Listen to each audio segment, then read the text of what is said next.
Bonjour, chers étudiants.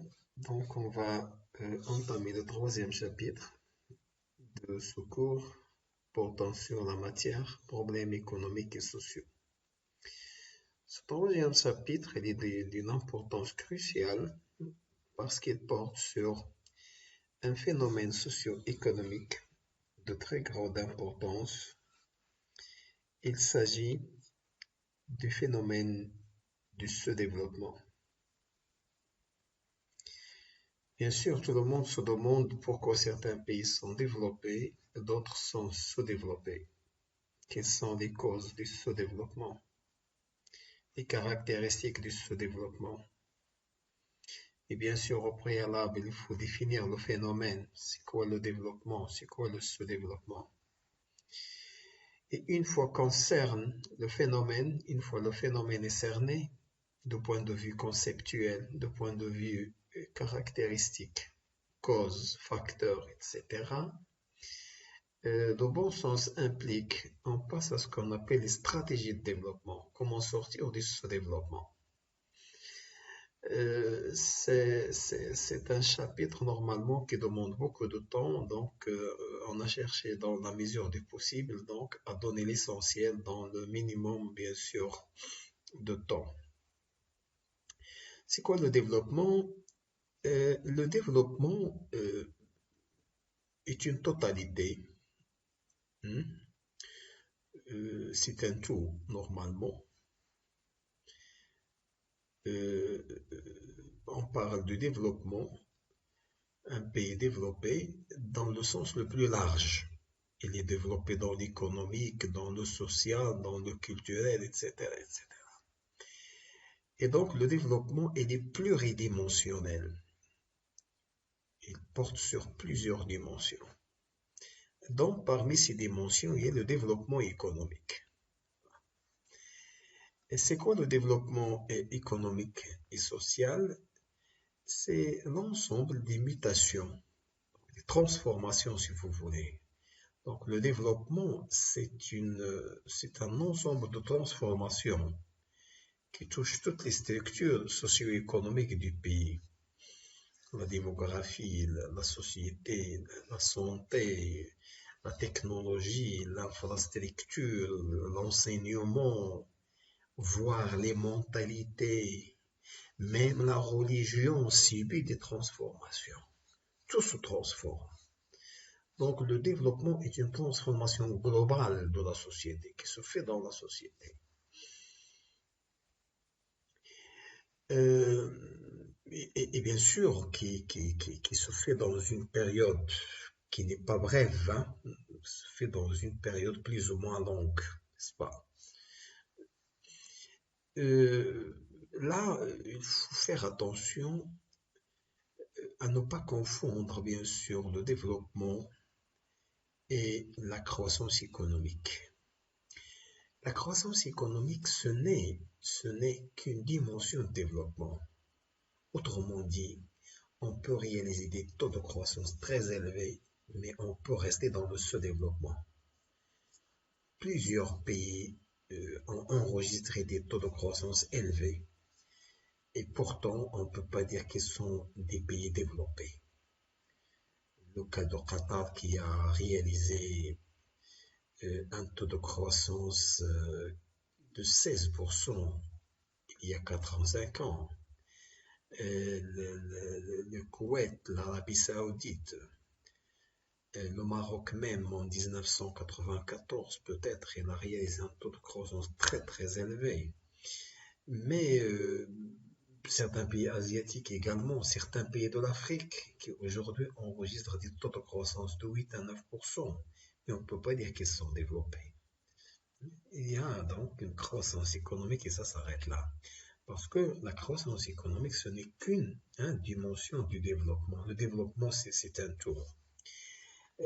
Laissons-nous aller voir la définition de François Perrault, pour qui le développement, c'est la combinaison des changements mentaux et sociaux. Voilà donc un grand monsieur qui a travaillé sur les problèmes de développement et qui met l'accent, bien sûr, sur une dimension importante du développement, c'est la mentalité. Le développement, c'est une transformation mentale. Les mentalités doivent changer. Hmm? Et donc, c'est donc le changement des mentalités et de la société et qui permettent bien sûr, ipso facto, une croissance économique qui se traduit par l'amélioration ou bien l'accumulation du produit global.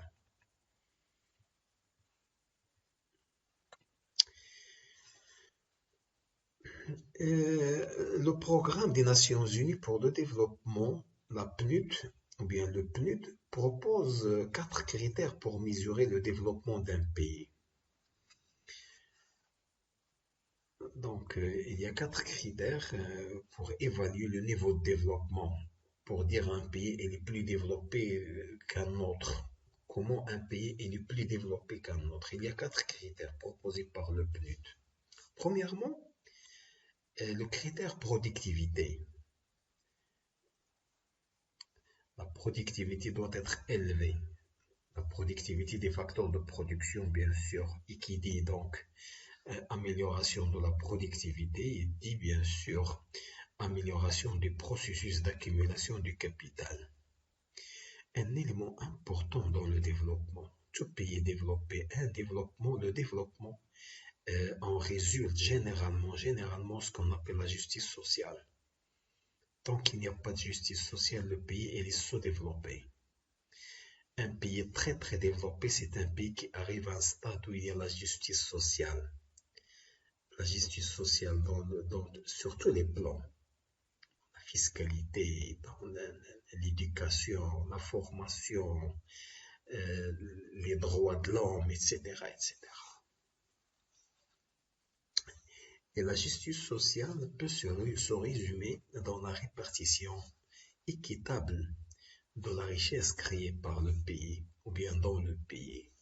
Une fois il y a richesse économique, une fois qu'on crée de la richesse, il faut que cette richesse se divise dans le cadre de justice sociale. Il ne faut pas que certaines minorités accaparent la part du lion dans la richesse sociale. Troisièmement, la durabilité. Il faut tenir compte, bien sûr, des phénomènes intergénérationnels. Les générations futures doivent être prises en compte dans ce processus de développement. Autrement dit, les politiques publiques et les stratégies de développement doivent intégrer les préoccupations des générations futures. Il ne faut pas raisonner dans la génération présente. Il faut penser aux générations qui vont venir par la suite. Quatrième élément, il faut que le développement, à un stade avancé de développement, le pays compte sur ses propres ressources et sur sa propre population. Il faut que le développement doit être engendré par la population elle-même. Il ne faut pas qu'il soit un phénomène exogène, donc déclenché par l'extérieur, par la dette ou bien par des aides étrangères, etc. Donc, on a compris le développement, c'est très facile de comprendre ce développement. Dans A, il y en a A. Donc, on a compris le développement, donc c'est très facile de comprendre le sous-développement. Le sous-développement, vous notez, c'est un blocage en général. Un blocage qui empêche, bien sûr, c'est des facteurs de blocage qu'on va développer, qui empêchent le processus de développement de s'enclencher ou bien de se mettre en place. Et parmi ces facteurs de blocage, il y a l'industrialisation. Généralement, les pays sous-développés, ce sont des pays connus par un déficit d'industrialisation. L'industrie n'est pas avancée. L'industrie et la technologie sont en retard. Bien sûr, parmi d'autres. Bien sûr, généralement, pour surmonter le blocage de l'industrie, il faut bien sûr mettre en place ce qu'on appelle les stratégies d'industrialisation qui ont été appliquées par plusieurs pays en voie de développement, bien se développer. Certains ont connu des succès, la majorité n'ont pas connu du succès parce que ces stratégies d'industrialisation ont été consommées, hein, à partir de théories élaborées dans les pays développés et donc qui ne cadrent pas avec les spécificités de ces pays. Il y a généralement des échecs. Le cas de l'Algérie, l'industrie industrialisante, le cas de l'industrie par substitution à l'importation, qui a été appliquée par plusieurs pays en voie de développement, qui elle-même n'a pas réussi.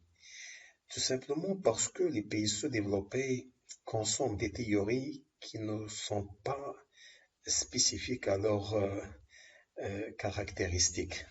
Ce sont des théories élaborées dans le reste du monde, surtout dans les pays en développement, et on cherche à les consommer pour sortir du sous-développement. Ça, c'est une erreur.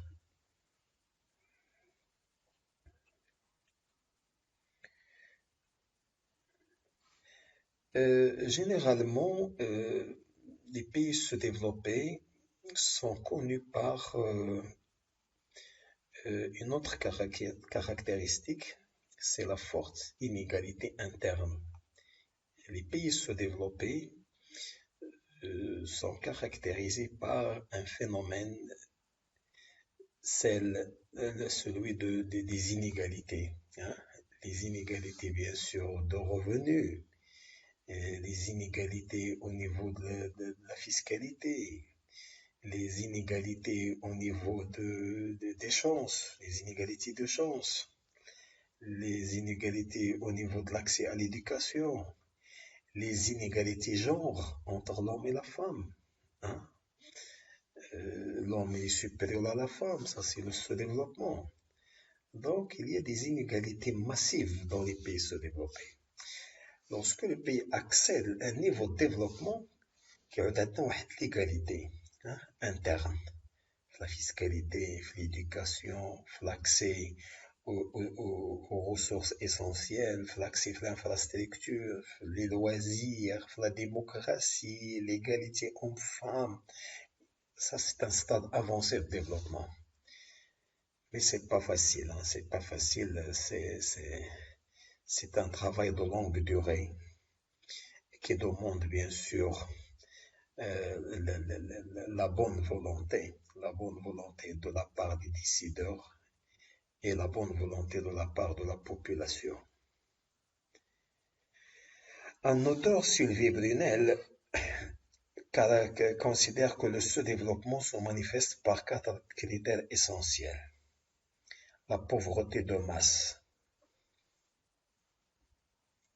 Généralement, les pays sous-développés, c'est des pays où le taux de pauvreté est très élevé. Il y a une pauvreté de masse. Également, les inégalités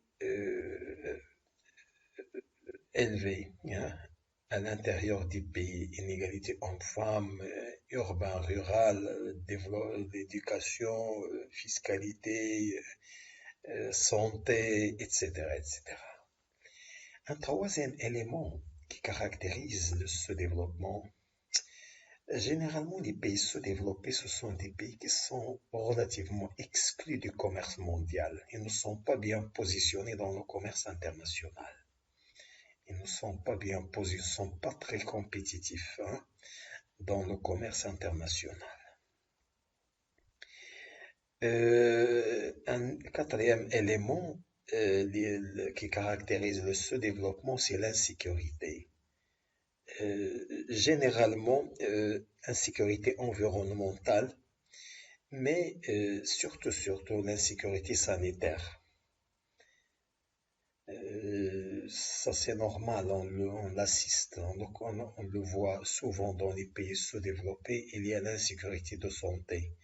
Il n'y a pas une couverture sanitaire, hein, chez une bonne partie de la population. L'instabilité politique, hein, il n'y a pas de démocratie. Système politique instable, n'est-ce pas? Il n'y a pas une véritable majorité représentative. Autrement dit, il n'y a pas une véritable démocratie.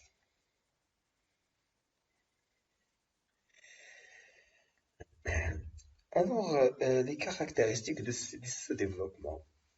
Le sous-développement, nous l'avons dit, c'est un ensemble de blocages. Mais pour François Pirot, il existe trois caractéristiques communes à tous les pays sous-développés. Leurs économies sont désarticulées. Que veut dire désarticulées? C'est-à-dire que les branches de l'économie ne sont pas interreliées. Autrement dit, lorsqu'il y a une croissance économique dans une branche de l'économie, cette croissance se répartit au reste de l'économie. Il y a les secteurs et les branches de l'économie sont interreliés. Ce qu'on appelle en comptabilité nationale le noircissement de la matrice interindustrielle. Lorsque, par exemple, il y a un taux de croissance élevé dans le secteur agricole, il faut normalement, si l'économie est articulée et les branches sont interreliées, que les autres branches de l'économie tirent profit de cette croissance économique. Malheureusement, ce n'est pas le cas.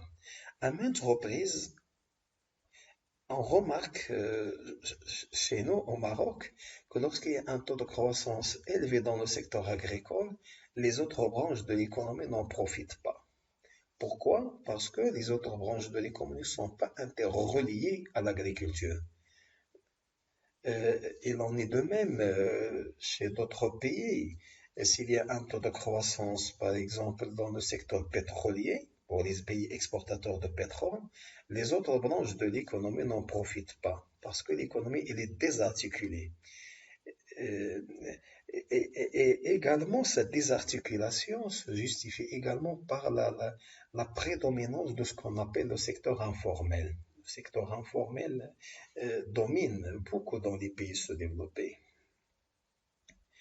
Ce sont des économies dominées ou bien dépendantes. Elles dépendent du reste du monde, surtout en ce qui concerne les biens intermédiaires dans leur processus d'industrialisation, ce qu'on appelle les inputs, dépendance alimentaire, dépendance technologique, dépendance industrielle, dépendance en savoir-faire. Donc, autrement dit, ce sont des économies qui ne peuvent pas s'en sortir d'une manière autarcique. Ils sont obligés de dépendre du reste du monde. À l'inverse, un pays développé, c'est un pays qui ne dépend pas beaucoup du reste du monde. Ce sont des économies, bien sûr, qui ne couvrent pas les coûts de l'homme. Là, les coûts de l'homme, c'est l'éducation, la formation, l'accès à la santé, l'accès aux besoins essentiels, etc. Tous ces coûts qui couvrent, bien sûr, l'épanouissement de l'homme sont trop chers dans les pays sous-développés.